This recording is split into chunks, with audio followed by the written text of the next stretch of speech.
Hi everybody, my name is Maggie. Welcome back to my channel. First things first, 92% of you that watch my videos are not subscribed, so please subscribe, like, comment down below something you want me to react to. And we're going to watch a video called How Cube Nearly Destroyed CLC. Yes, I have said before that I feel bad for CLC. So let's watch this video and see if there's anything I can learn that I don't already know, because I'm sure there is. And yeah. 3, 2, 1. If you expected this to be a hate video, you're in the wrong space, buddy. I'm sure Stan Twitter will cover you if you're looking for that sort of content, but not here. This is not here, a people. video to complain about the members of CLC. I don't think they're at fault for the things we're about to talk about, nor do I see them or the other artists mentioned in this video as the targets of criticism about their management. If you love CLC more than life itself, or you don't give a shit about them, great, totally cool. I just ask that you leave your opinions about the members. I like your voice, by the way, whoever you are. And your opinions about the other artists mentioned here out of your consideration for the video. Sorry, I'm gonna put a piece of candy in my mouth because I'm getting a little bit dry from all this recording. CLC is one of the most confusing groups in K-pop. Not because of concept or music or performance, but in terms of success and in terms of management, CLC doesn't make sense. Their fans would argue that CLC are some of the hardest working idols in the industry and one of the more unique flavors in K-pop, yet they carry a reputation for being criminally underrated. CLC has been around underrated, since 2015, underappreciated, which makes them one of the well-established third-generation groups, but they only received their first music show win in 2019, 4 years after debut. CLC is one of those groups almost everyone has heard of, but surprisingly few people outside of the fandom know much about. A lot of people probably couldn't tell you what the letters CLC stand for. Soren. It's an abbreviation Crystal clear, of Crystal baby. Clear, if you're wondering. As someone who isn't a Cheshire, I wanted to explore what about their situation has hindered greater success and whether or not CLC are truly underrated. Are they cursed? Is Cube a flaming pile of shit? Or is CLC just like the majority of K-pop groups? Completely fine, but not interesting enough to warrant mass attention. Why is CLC's reputation so out of proportion with their success? It all starts with Cube, the company that created and owns CLC. While Cube is not a big three company, they do have considerable status in the industry. For a while, a lot of people thought that outside the big three, the #1 company was Cube, until 7 guys came along and fucked everything up. But before that, Cube was one of the few companies that could make the big three sweat, with big name acts like 4 Minute, Beast, and B2B. Only one of those groups is still in commission, take that as you will. At this point, Cube has 2 big groups, Beast and 4 Minute. The industry was moving into the 3rd generation, and Cube would need a new group to stay above the water. March 19th, 2015. CLC debuts with the song Pepe, which had a conventional pop sound and a teen girl concept. Presumably, Cube didn't want to debut a group that would compete with 4 Minute, so they gave CLC a cuter traditional pop concept. 4 Minute had been one of the more popular girl groups of the 2nd generation, obviously. So the ground was pretty much laid for a Cube girl group to be an instant success. Well, that didn't really happen.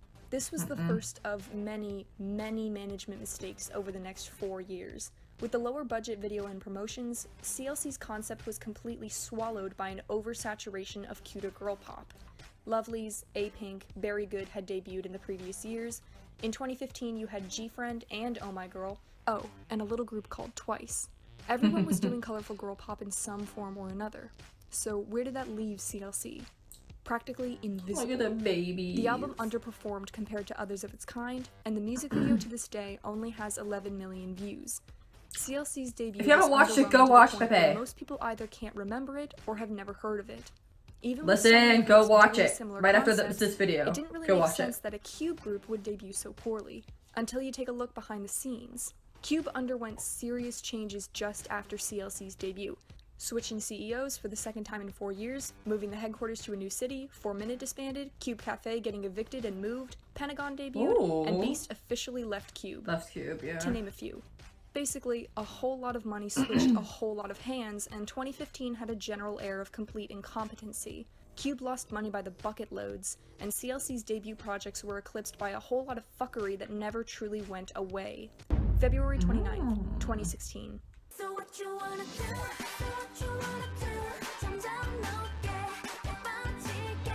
In the midst of all the chaos, CLC returned with High Heels, and 2 new members were added to the lineup, Elki and Eunbin. At the time, Eunbin was participating in Produce 101's first season, so adding her was both a boon to marketing and a curse to promotion. She couldn't promote with the group, and the attention she brought with her from Produce 101 wasn't usable. Just a side note, suddenly adding members to groups usually comes with a feeling of damage control, which is a pretty good indicator of how things were going for them at the time. The additions of Elkie and Eunbin did rejuvenate some excitement as well as some criticism, but they weren't enough to bring CLC back into the public eye.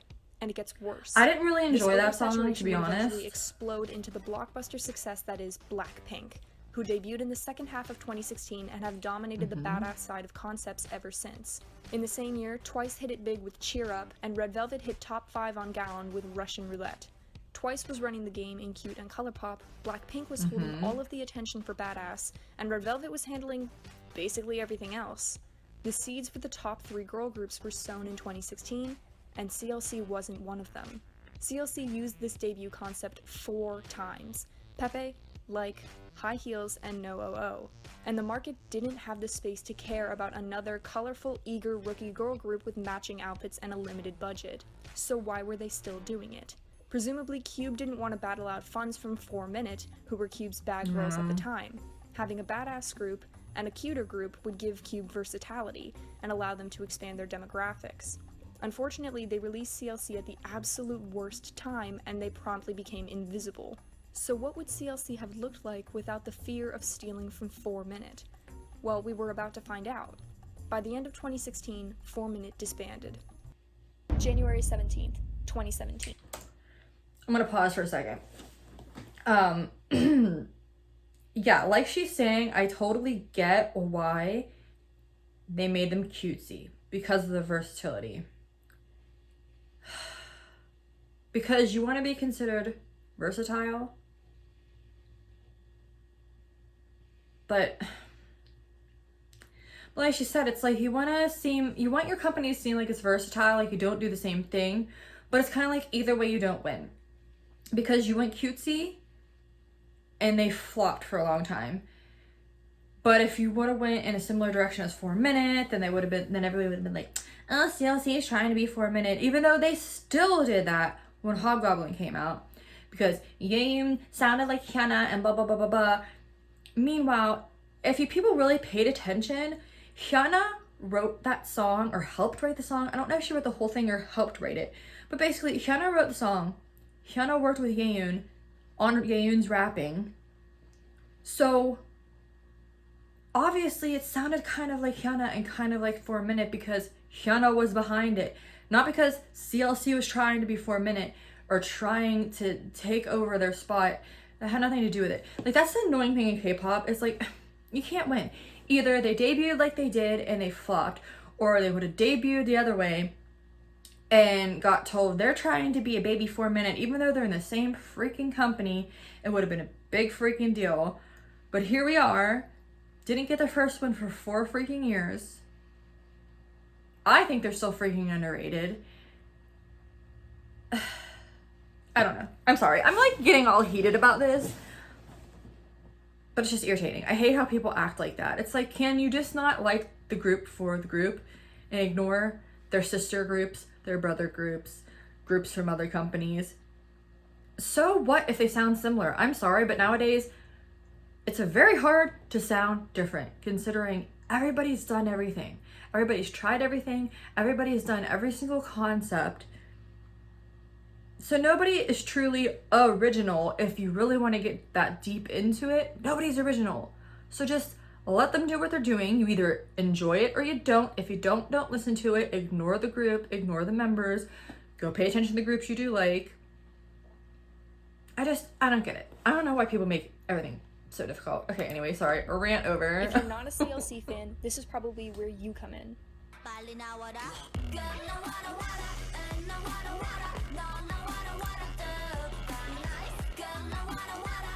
Now warning, I did like them before Hobgoblin, but I'm not gonna lie, the 3 singles that they were talking about after Pepe, I didn't like very much. But also at the time, I wasn't into girl groups, so maybe if I went back and listened to them, I might like them now, but for CLC. It was not only their most successful comeback at the time, Hobgoblin was a complete rebranding for CLC. The comeback had EDM, trap, hip-hop inspired sounds, and a sexy, dangerous bad girl concept. And also, not to mention, they even said they feel more comfortable doing these concepts. And I think that's something else that you can tell. I think that's why they started to get more popular, because they enjoy this concept, and you can tell how well they didn't fit have it. casual listeners and diehard lovers anymore. They had an actual commercial fan base occurring on both a domestic and international level. Oh, I remember Soren killed me in this video. Was solidified as a serious contender for Artist of the Year. All they had to do was stay in the game and continue to hold attention with their new, more market-appealing concept. Well, that was fucked. Cube seized and the whole tower came crumbling down. Universal Music, Cube's main distributor, basically said fuck you and sold their stake at Cube. Cube turned to Lowen Entertainment, who'd rebranded as KPOP, and gave their distribution process over to them. For an image of what that looked like, Lowen had been sitting back in their chair, rubbing their hands together, and waiting for Cube to land on their plate with an apple in its mouth. Produce 101 once again ate 2 of Cube's male trainees, and one of them debuted in 101 for the next year. Cube's money was turning to dust, that dust was turning to shit, and that shit was blowing through the air right back onto CLC. You may not know this, but CLC actually had another comeback that year, and once again, the management completely misjudged the market. Maybe send me A comeback. the nicest Comeback.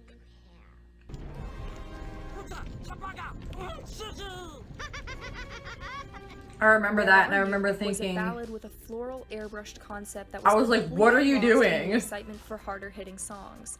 Blackpink was on hiatus, and the public was frothing at the mouth for Badass and Powerful. We saw Sunmi's Gashina, the afterglow of BTS's Wings, and even G-Friend's Fingertip was a notable response to the market. The space for Cute was being eaten up by Twice, who released Knock Knock and their mega hit Signal. Just 1 month before Where Are You, Red Velvet dropped Red Flavor, which was the undisputed song of the summer. CLC's return with Where Are You was catastrophic. The music video performed abysmally. The promotions for Where Are You began on August 3rd and ended August 13th, just 10 days later. It didn't make sense. Hobgoblin made bank for Cube, and despite the money crisis, one would expect some of that to pay off in the next comeback. But you take a quick look at Cube's other functions, and you start to see what was going on. Pentagon had their Japanese debut, and their 3rd Korean EP, and their 4th Korean EP, and their 5th Korean EP. Instead of promoting both groups, Cube pushed CLC into the background after their most successful comeback and put their active money on Pentagon's Japanese marketing and domestic returns. CLC finished the year with 1.5 comebacks, and Pentagon finished with 4. okay, can I pause again? This brings up another point I hate in K-pop. Why do some of these freaking companies push the guy groups? I get the guy groups are probably more popular because girls are all over that and they want to buy everything. But I'm sorry, especially in the past couple years, and I will attest to this. When I first started in K-pop, I only knew a couple girl groups and that was it. And I wasn't not super into it, but I didn't follow it like we all do now usually. It was Wonder Girls and Girls' Generation. Then once I found boy groups, done, over. I was only into guy groups. I thought all the girl groups were cutesy and not my kind of cutesy, and didn't really care, didn't really pay attention. I saw some 4-minute stuff. Who else did I see that I liked on and off? I don't know. Like when Minx debuted, I liked Minx. When they debuted, I liked their song. But point being, it really irritates me when a company will push guy groups, and then the girl groups get pushed to the back and ignored, and then they wonder what happens. And no offense, but there are groups like CLC, since this is a CLC video. I won't name the other one that I'm thinking of, but they're from a company that starts with a P. That could be and could have been huge girl groups. Could have went far. Like CLC could be way further than they are, and this other group would still be a group and probably would be pretty far in their career if these companies weren't so freaking stupid.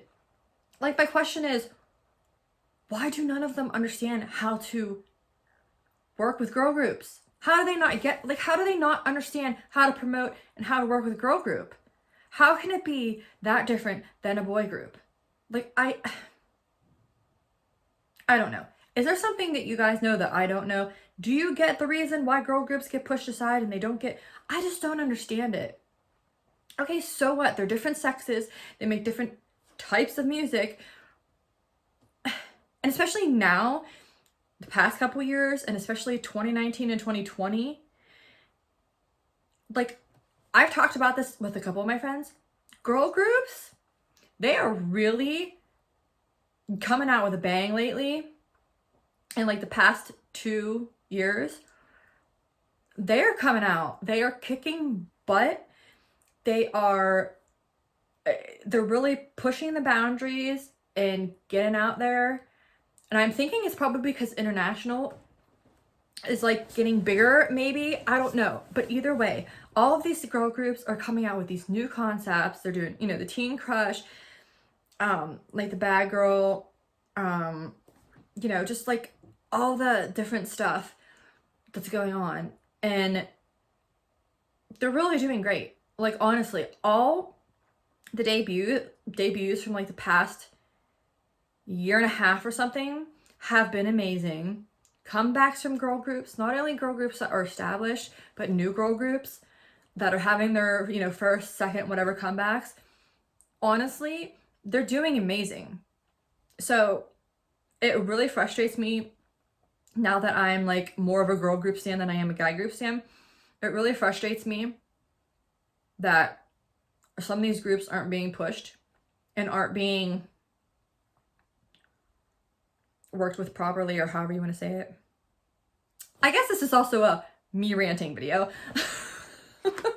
Anyways, let's just get back into it. For all intents and purposes, CLC was suffering for another group's success. CLC was. But I thought that about after Hobgoblin. Why did they do that song? And why did they wait forever to come out with Black Dress? Hold their own with the Girl Crush concept.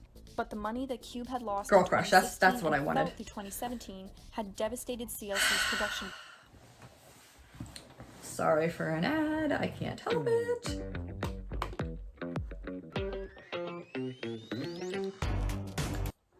Budget. Where Are You was a blow to CLC's new fan base. 2017 was one of the most expansive years in K-pop, with girl groups exploding into success, and after their first as I said, critical and commercial success, Cube benched CLC and took their money elsewhere. Where Are You was an excuse to put CLC on the chopping block. Something to note, come 2018, Cube would announce that 2017 was a successful year for them, the likes of which hadn't been seen since 4 Minute peaked. Let's say that Pentagon's Japanese debut was the most expensive project that year. With Pentagon's multinational success and Hobgoblin's revenue, Cube had more than enough money to give CLC another fully fledged comeback on par with Pentagon. They just didn't, and we were about to find out why. Oh, this video is really making me more angry. Now welcoming darker concepts and international attention. In the first month, Red Velvet released Bad Boy, which was one of 2018's #1 charting songs. In 2018, CLC reached their 3rd year in activity, still with no first win. Things did not look good, and fans began to wonder if CLC was ever going to come back.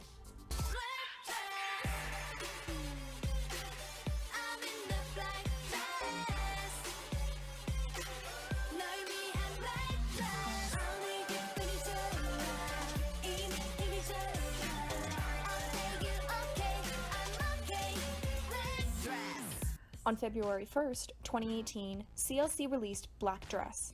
Finally, it seemed like CLC was returning to their girl crush concept that had brought them success earlier. Black Dress had EDM, powerful dancing, and an expensive music video. The style and budget of Black Dress shot through the roof. Fans breathed a sigh of relief when Black Dress dropped.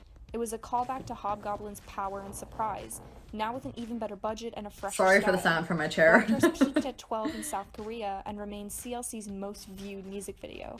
Fans were beginning to hope that Black Dress would give CLC their first music show win and reorient CLC as a powerful girl group. And then, the attention for CLC just stopped. People didn't care about Black Dress after about a course of 2 weeks. Just 3 days after Black Dress came out, a different song peaked at number 2 on the Gaon chart.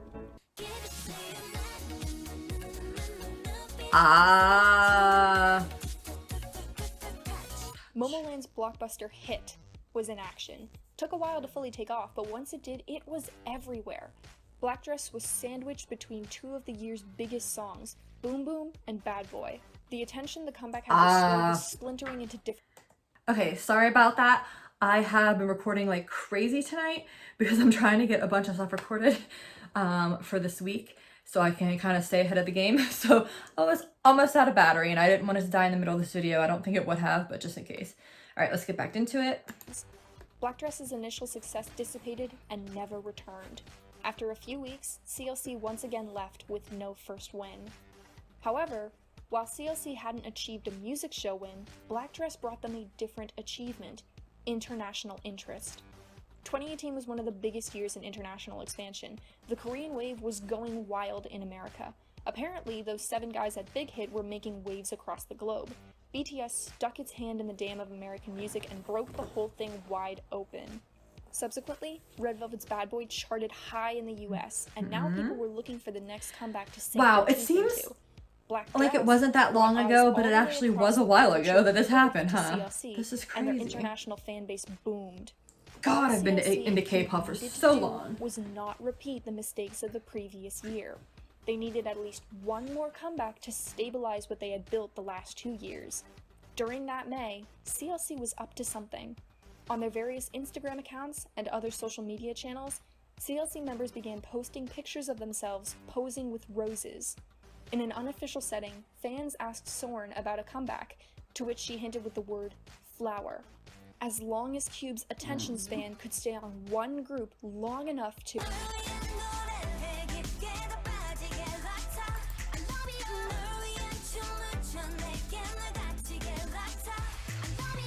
And then Cube debuted a new girl group. In May of 2018, Cube entered the 4th generation with G-Idol. Despite the confusing name, G-Idol's debut song, La Ta Ta, broke roughly 6 million views in its first week. It's since passed over 100 million, nearly 4 times the size of CLC's most viewed music video. G-Idol experienced near instant fame, both domestically and internationally. La Ta Ta was powerful, elegant, feminine, and a total banger. G-Idol's members were fresh out of their packaging and overflowing with presence. La Ta Ta was one of the most successful debuts of the year. It seemed that G-Idol was partially filling the vacuum left behind by Blackpink's hiatus, and were providing dark, mysterious concepts on top of eerie hip-hop music. Cube had a mega hit on their hands. Following the success of Pentagon's Shine, G-Idol was Cube's new favorite child. G-Idol's success brought them a comeback within half a year, and CLC's comeback was postponed so Cube could rake in that cash. And then the clusterfuck of August 2018 hit. Whatever happened to CLC's comeback? With the roses? Well, we all know what happened to that. Yes, we do.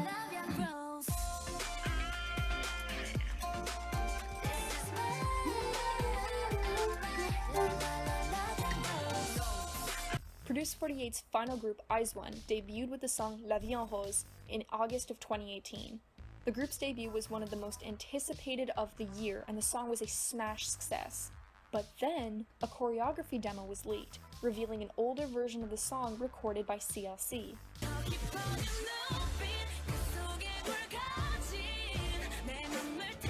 I should watch this so I can listen to it, huh? The song was also written by Mosepick, the same people who wrote Black Dress. CLC's comeback never saw the light of day. Instead, the song was resold and given to IZ*ONE as their debut song, and IZ*ONE absolutely hit it out of the park, there's no denying that. At this point, many fans of both fandoms have concluded that Cube's disregard for CLC would have caused the comeback to flop. Of course, we'll never know for sure, and the song sounds great either way, but where did that leave CLC? It seemed at that point that Cube had well and truly abandoned CLC. Unfortunately, that's not uncommon in the industry. Companies bench, jail, and disband groups all the time just because the money says so.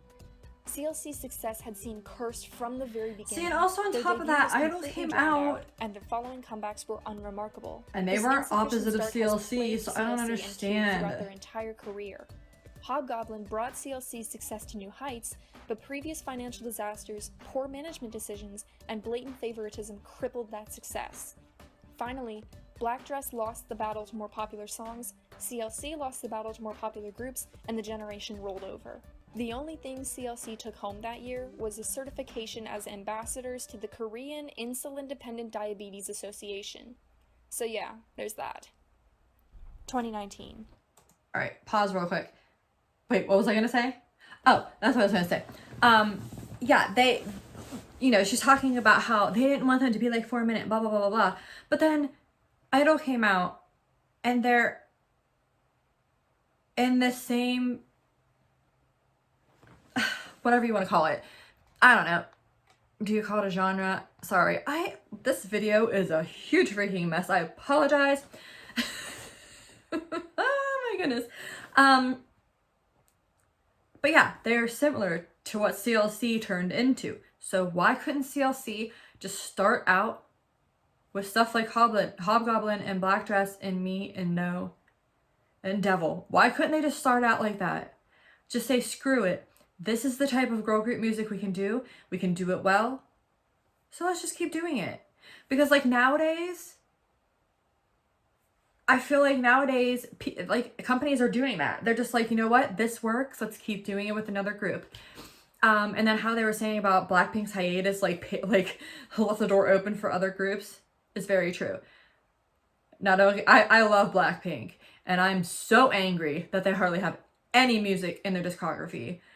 I feel so bad. So bad. Those girls are talented. I love their music. I love the direction they've been going, but it's like, what's up with you, YG? But anyway, this is not about YG, but it's like, I'm sad that Blackpink hasn't had that many comebacks, but at the same time, knowing that their stuff would be really huge. See, I don't want this to like make people mad. I'm very mad that Blackpink hasn't had more comebacks. But at the same time, since they haven't, and we all know that their comebacks will be huge, it's nice that there's a lot of other girl groups able to have comebacks and debuts and have them blow up and make them bigger too, so that they can also have a fan base. Because I feel like Blackpink's fan base, Blinks, aren't gonna go anywhere. But it's nice that we're having a lot of other girl groups, really showing up and really starting to get big and blow up. I, like, honest to God, girl group stan here right now. I never thought I was going to say that in my life, but things don't here really we look are, so girl good. group stan mostly. The hiatus outgrew the year and spread into a new one. The fear of disbandment hangs over the whole fandom. And so far, that's the story of CLC. Oh. Speaking of Idol. Alright, I'm gonna skip it. I don't want you guys to get mad at me.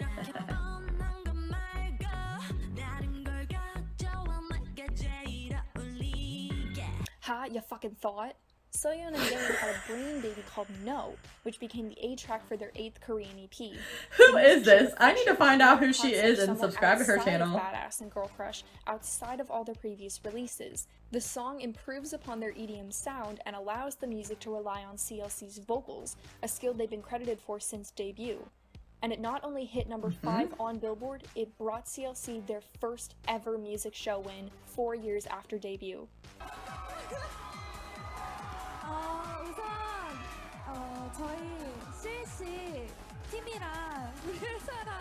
And Cube was like, oh shit, what the fuck's going on over here? This year alone, CLC has had 3 comebacks and 1 EP. Their other comebacks include digital single Me, which followed their new sound from No. On September 26th, CLC had their most recent comeback, Devil.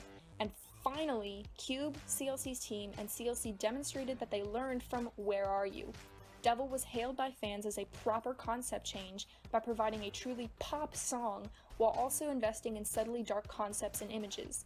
The song's lyrics and video theme are reminiscent of their bad girl phase, while the colors and peppy sound call back to 2015. And now, you're all caught up. I'm quite sure I don't have all the information on CLC, or Cube for that matter, but that seems to be the tip of the iceberg. No, CLC aren't out of the woods yet. They still don't have a full studio album or enough wins to compete with their label mates. It'll take more successful comebacks to make everyone feel comfortable. But after everything, CLC is still here, and 2019 has been an incredibly successful year for them. I will say this for CLC. Groups who aren't 100% successful right off the block end up becoming stronger groups in the long run and better artists. And CLC's true. current flavor is one that only CLC could possibly pull off. Every comeback, the members get stronger, more confident, and more secure. Are CLC underrated? Maybe not so much anymore. A more accurate word might be Underappreciated. I think Cheshires themselves can express this much better than I can, whether or not CLC gets what they deserve. The current obsession with music video views makes everything look worse than they are. CLC are well liked in Korea, and are beginning to attract even more international attention. They have a dedicated, if slightly starved, fan base, and have had one hell of a great year. Sometimes, one good year is all you need. Sometimes you need a bit more, and I think Cube would be foolish to bench them again for another year. But from my perspective, CLC are doing pretty damn well for themselves, and I've got every faith they're going to keep forging their own path in the industry. Good luck, girls. We're rooting for you. That's all from me, signing off. Yeah, I mean, honestly, I agree with her. I hope they take 2019 and just keep on going, for real. So this was from Mira. Mera. I don't know. I really like her voice. She's got 39.9 subscribers, so she must be doing something right. But please like, comment, subscribe, leave down below any requests for reactions, and I'll see you guys in my next video. Bye.